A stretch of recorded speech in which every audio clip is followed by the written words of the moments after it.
أعوذ بالله من الشيطان الرجيم بسم الله الرحمن الرحيم مثل الذين ينفقون أموالهم في سبيل الله كمثل حبة أنبتت 7 سنابل في كل سنبلة 100 حبة والله يضاعف لمن يشاء والله واسع عليم.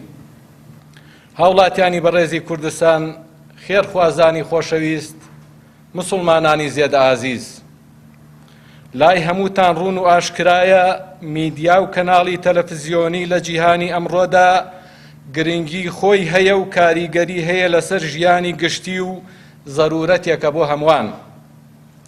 کەناڵی ئاسمانی پەیام وەک میدیایەکی تەلەڤیزیۆنی ڕازگۆ بۆ ماوەی 10 ساڵە میوانی ماڵەکانتانە و تەلەڤیزیۆنێکی هاوسەنگ و ڕازگۆ و خێزانی بووە. شان بەشانی پەیامیش کەناڵی ئاسمانی بانگەواز کەناڵێکی پەروەردەیی و بانگخوازی بووە. ئەم دوو کەناڵە لە ماوەی ڕابردوودا توانیویانە خزمەتی بەرچاو بکەن بە هاوڵاتیانی کورد و لە ڕووی پەروەردە و بیر و باوەڕەوە چارەسەری کێشە و گرفتی هاوڵاتیان و مینبەر و دەنگی چەوساوان و ستەملێکراوان بووە. دەنگێکی بوێر بووین بۆ ڕەتکردنەوەی ستەم و بەرپاکردنی دادگەری.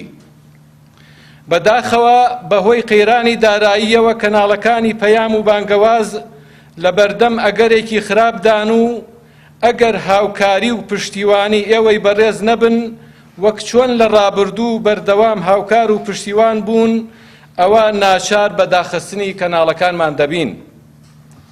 لە پێناو بەردەوامی و دەست نەبردن بۆ داخستنی کەناڵی پەیام و بانگەواز لە بەردەم ئێوەی بەڕێزدا ئەم کەمپینە ڕادەگەیەنین و لە ژێر ناوی بۆ ئەوەی بەردەوام بین تکایە هاوکارمان بن، ڕووی داوامان لە یەکە بە یەکەتان دەکەین کە پشتگیر و هاوکاری کەناڵی پەیام و کەناڵی بانگەواز بن.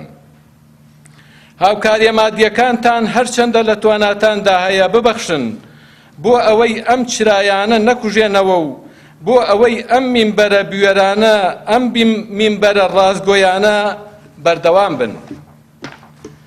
بە دڵنیاییەوە کاری میدیایی و میدیا لە ئێستادا سەنگەری یەکەمە و سەنگەری یەکەمی خەبات و ڕوبەڕووبوونەوەیە.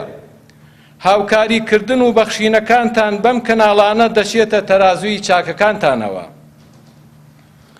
لێرەشەوە سەرنجتان ڕادەکێشین کە بنکە و بارەگاکانی کۆمەڵی ئیسلامی و نووسینگەکانی پەیام لە قەزا و شار و شارۆشکەکان لە خزمەتتاندایە بۆ وەرگرتنی بەخشینەکانتان. چاومان لە دەستەکانتانە و سوپاستان دەکەین بەدەم کەمپینەکەمانەوە بێن. داوای پاداشتان لە خوای گەورە بۆ دەخوازین. لە خوای میهرەبان دەخوازین بەرەکەت بخاتە سەروەت و سامانتان و خۆتان و خانەوادە و ماڵ و منداڵتان سەربەرز و تەندروست بژین. تۆڕی میدیایی کۆمەڵ 2/12/2018 زاینی.